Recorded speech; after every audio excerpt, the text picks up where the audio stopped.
Today in the paddock, the latest on avian flu in Georgia, we head to D.C. as leaders call for an updated farm bill, and we show you the ropes for a life as a stallion on the ABAC campus.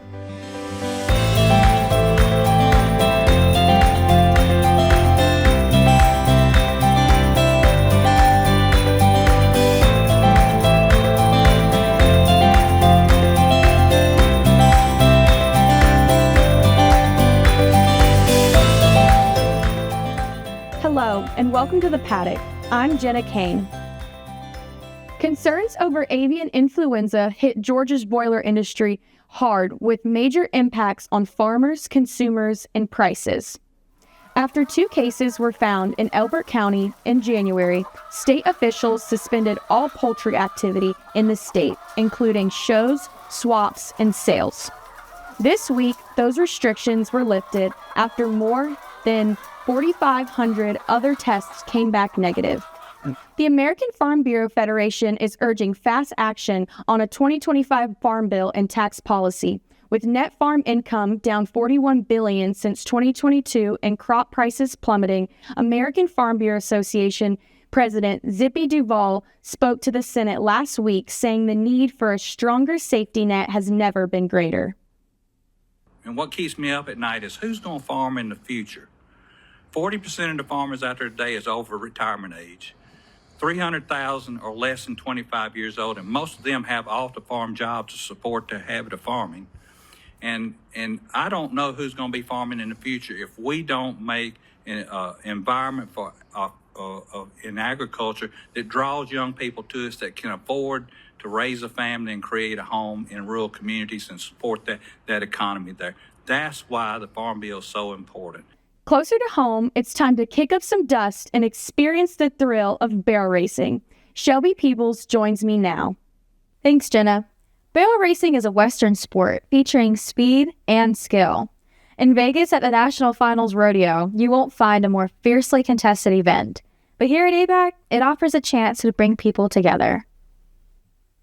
The ABAC Barrel Race on February 8th was more than just a competition. It was a celebration of community, family, and good old-fashioned fun. It's going great. I think it's a process, and they're doing the best they can do right now. Families, friends, and fans packed the stands, cheering on talented riders as they raced for the fastest time. But we try to get the students involved a lot, so we've got lots of different students here today that are helping prepare everything. We had students in charge of getting vendors here. We've got food trucks here. Excited family members watched as horses thundered through the arena, while others stood on the sidelines and cheered for their loved ones. Turn the bird, turn the bird. Good job. I'm just excited to see everybody out here having a good time, meeting new people, and people get to do what they love to do. People work hard for this. From the smell of fresh leather to the thrill of every tight turn around the barrels, it was a night filled with unforgettable moments.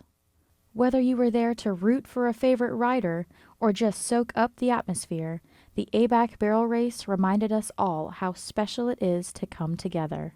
I want to say, everyone that's at the rodeo, have a great day. Missed it? No worries. There's always next time.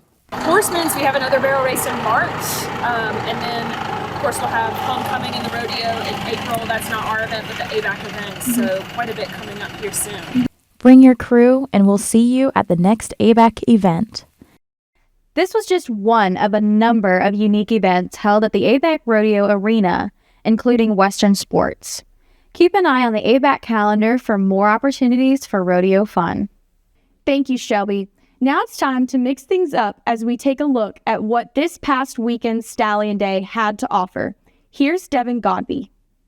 The Stallion Mixer, a place for future students to explore all campus has to offer. I always say that, the 2 most glorious days on a campus are one, as whenever students graduate, and then as we welcome new students on. So Stallion Days and orientations are great fun days because then we're seeing students that are bringing knowledge in and have aspirations of what they want to do here when they join us at ABAC. The mixer became a great place for incoming freshman Michaela Rookman to start her ABAC journey. My FFA advisor, he really talked me into going to ABAC, and then I came here for a competition, and I was just like, this is where I want to go, this is where I want to be, and I haven't even looked at any other colleges. Stallion Day is a great way for incoming students to network and start figuring out how they want to be involved on campus.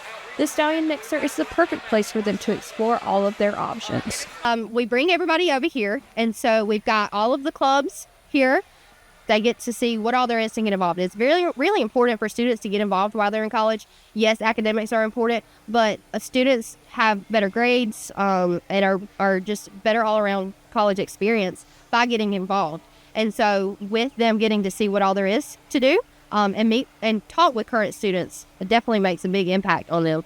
But like again, I said, they get to also talk with the professors that are here as well. So that academic aspect comes into play.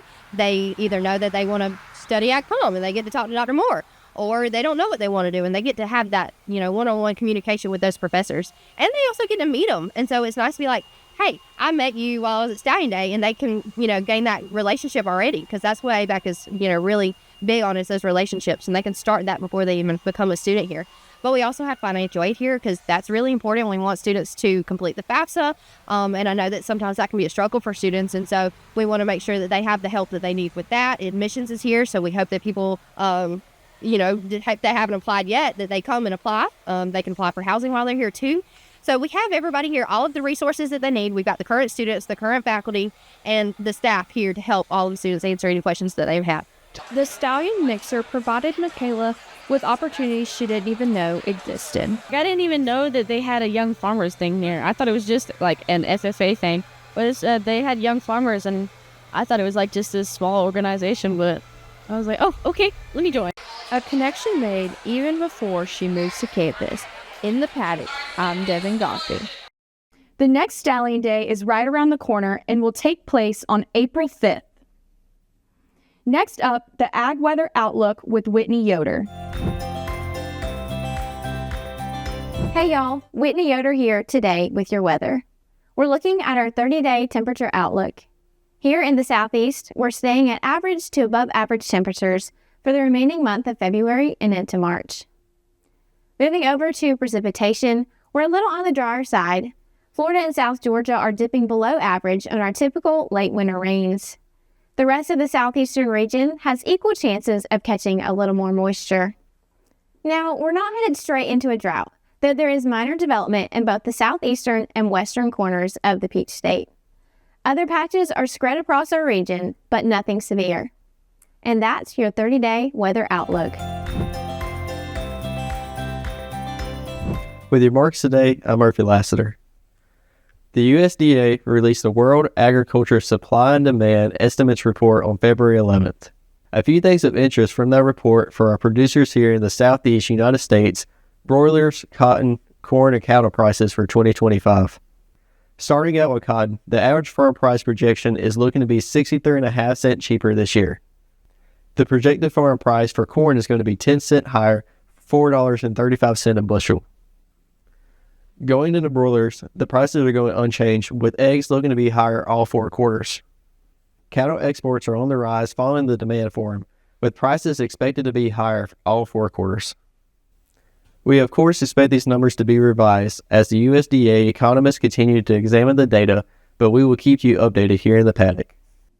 One place where the outlook is bright is the Gresset Gym here on the ABAC campus, where it's raining buckets once again. The ABAC Stallions have made a return to the college basketball scene this year. For over 16 years, the school has placed their efforts into other campus sports. But in 2024, they decided it was time for a change. Chuck Wimberly, the ABAC athletic director and women's basketball coach, tells us more about their season. We've had success. We've won some games, and we're in a tough conference. But in all, after our first season of basketball, I feel like we've done really, really good, putting a new program on the map. 14 players from around the world make up the team of Stallions.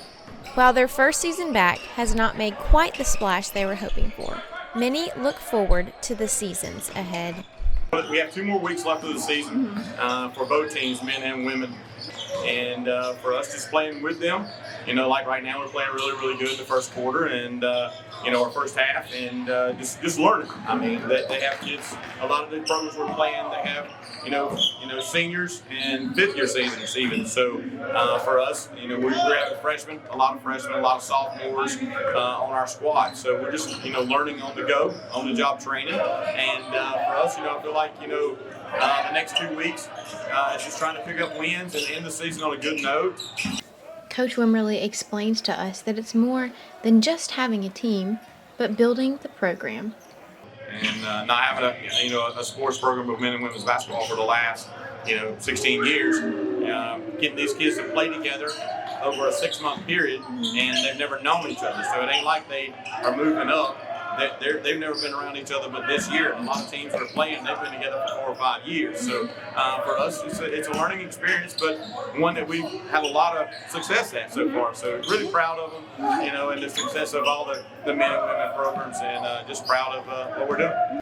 While the ABAC Stallions are predominantly known for their involvement in agriculture, the athletic department is definitely an attraction to campus. Students now fill the stands once again to cheer on their rowdy Stallions. Reporting from Grusset Gym, I'm Whitney Yoder. Thank you, Whitney. Well, that will wrap us up for today. Join us back here next week for more Ag and ABAC news. From all of us here at the Paddock, I'm Jenna Kane. Have a great week, and G-Haul, y'all.